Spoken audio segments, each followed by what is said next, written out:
Papakulo po ako ng tubig, nilagyan ko ng ricado, saka nilagyan ko ng pritong isda. Ito po ay kapatid ng dininding.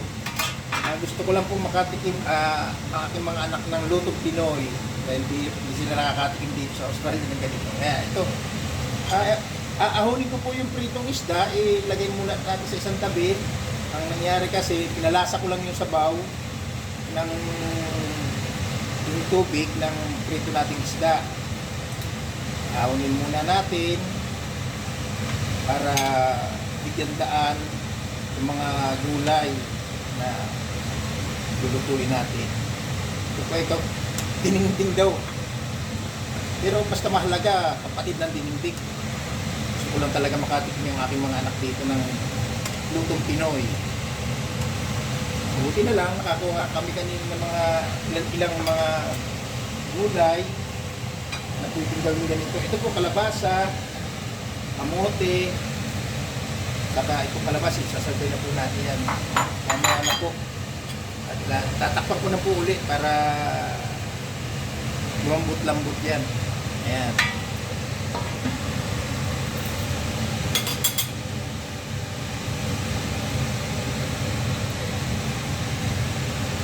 Takpan muna po natin.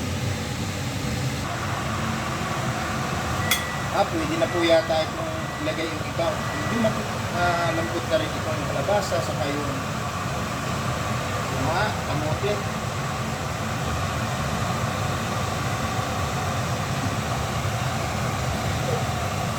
Ilalagay na po natin. Pwede na.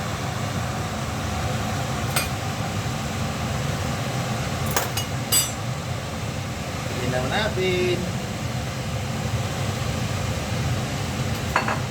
ang okra at ang sitaw, kalabasa,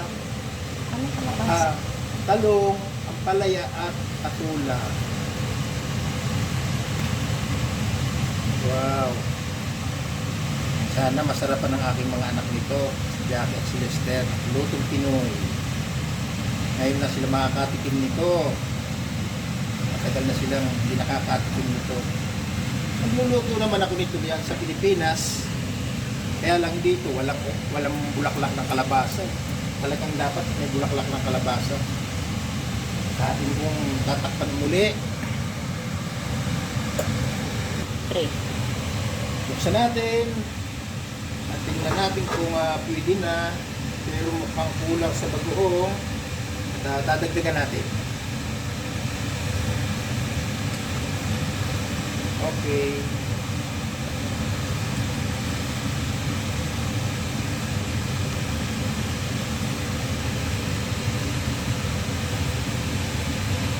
Kumakatas na.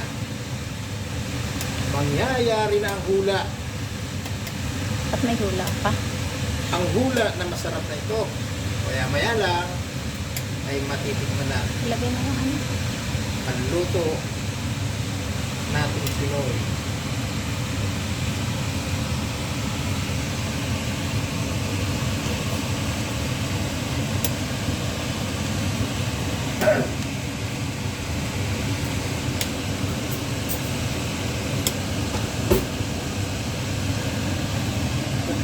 Isda pa pala ko naiwan.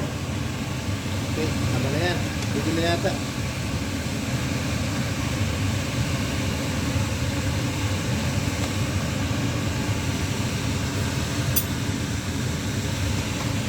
Ilagay na po natin ang kaunting sili. Ang pabango lang. Meron pang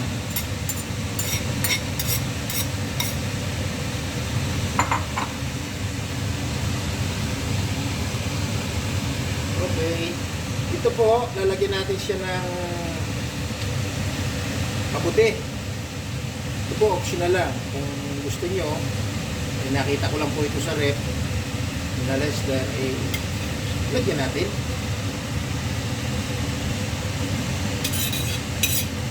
Sayang kung may bulaklak sana ng kalabasa. So,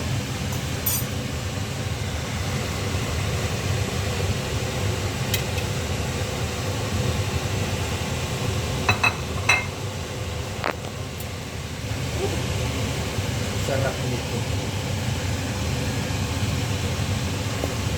Dami.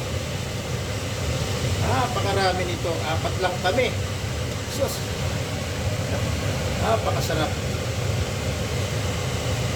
Lutong Pinoy ang matitikman ng aking mga anak. Sana magustuhan nila.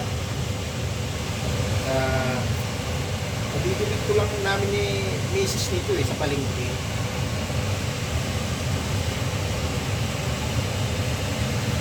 Ating tatakpan muli para bumangong-bumangong, lumuwas ang aroma. Uuli natin at tikman kung tama na ang timpla. Ito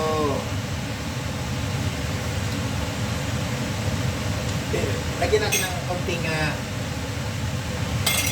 patis. Wala.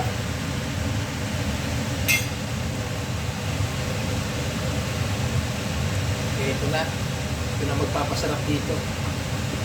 Hindi po natin ito nilagyan ng mga seasoning na pampasarap kasi yung aking mga anak hindi gumagamit ng ganun, walang kitchen o kung ano pa man, ayaw nila ng mga ganun, mga magic sarap dyan sa Pilipinas. Wala. Mayroon akong bitch na nakita kanina kaso talagang pipili ayaw ng mga anak ko nun. Talagang natural lang ang luto nila, pero ito sana magustuhan nila dahil lutong Pinoy yata ito. At kailan hindi nila natitikman dito sa Australia. Ngayon matitikman na nila yung luto ko. At muli po natin tatakpan at ang aroma ay lumabas. Okay. Malapit na po ito. At matitikman na natin ang tunay na sarap. Kamyayari ng hula. Ang hula na matitikman ng aking mga anak na napakasarap nito. Tikin muli na sabaw at kung tama ng sarap sana kung may sigarilyas. Wow! Talaga naman. Sus! Sana makain ng mga anak ko to at hindi pa naman siguro nagbabago ang mga panlasa nila. Okay, kung may masasabik sila sa lutong Pinoy na to. Hanggat narito po kami sa Australia, gagawa kami ng paraan na makapagluto ng mga Pilipinong pagkain tulad ng pansit, mga ibang klase ng ulam na pwede namin lutuin dahil may mabibili namang mga gulay dito, kaso nga lang ibang gulay dito hindi ko kilala. Karamihan dyan sa mga Vietnamese pamilihan ang mabibili ng mga gulay, kaso hindi ko kilala kilala ko lang dito ito. At nakili natin at papatay na po natin at ito yung luto na. Salamat po.